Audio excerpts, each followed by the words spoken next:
Bonjour, les tendinites du coude sont certainement les problèmes les plus importants pour le joueur de golf.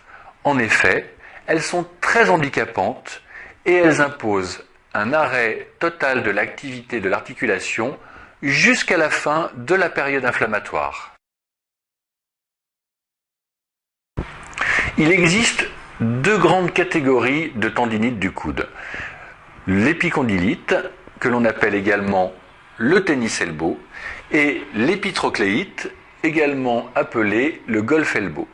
Nous nous intéresserons aux deux, car le golfeur, et même le très bon joueur, souffre également de tennis elbow.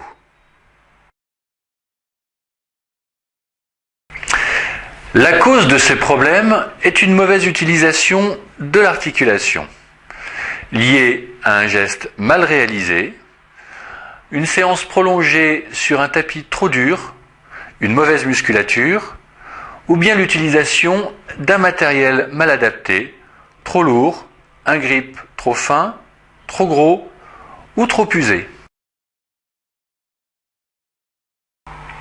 Le plus important étant de prévenir plutôt que guérir, nous vous proposons d'abord des exercices de préparation pour éviter l'apparition ou la récidive de ces problèmes de tendinite. Il faut d'abord muscler, ensuite échauffer.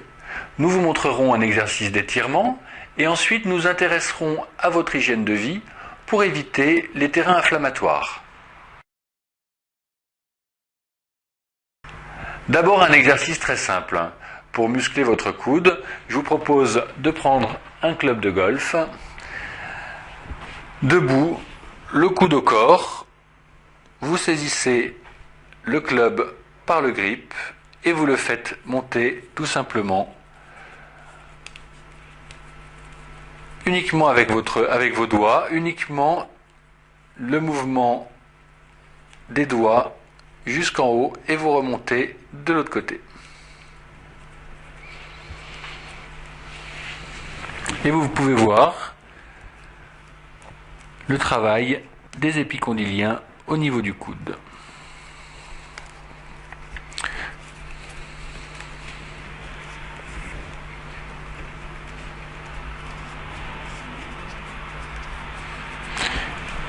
Mais également le travail des épitrocléiens.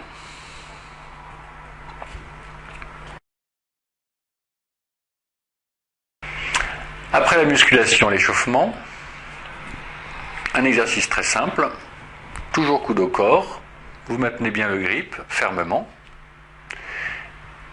et vous faites simplement un exercice de pronosupination du coude associé à un exercice de flexion-extension du poignet. Pronosupination, flexion-extension et vous associez les deux.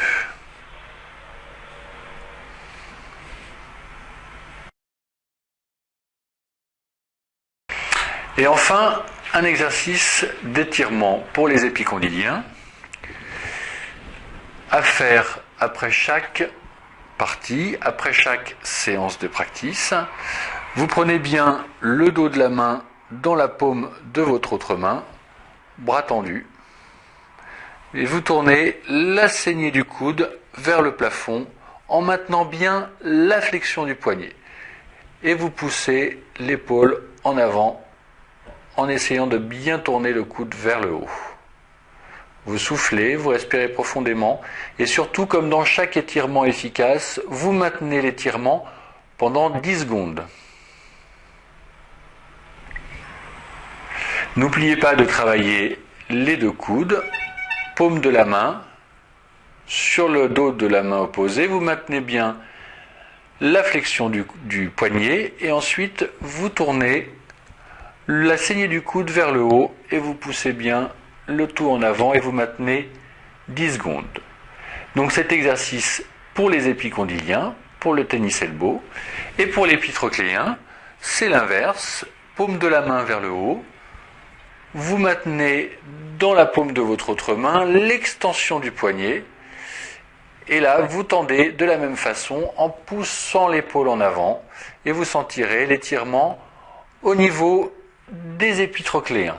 Vous maintenez bien cet étirement pendant 10 secondes et vous faites la même chose de l'autre côté. Paume de la main, paume vers le haut, maintenue dans l'autre main, en extension du coude et vous maintenez bien en poussant pendant 10 secondes.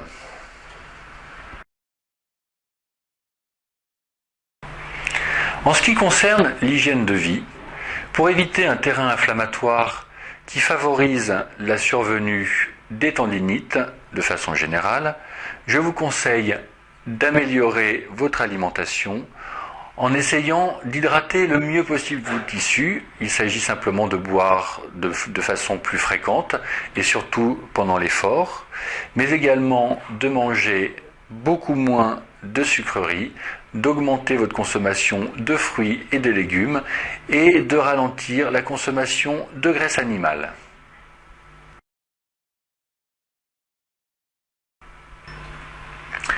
Le traitement curatif des tendinites doit être suivi médicalement.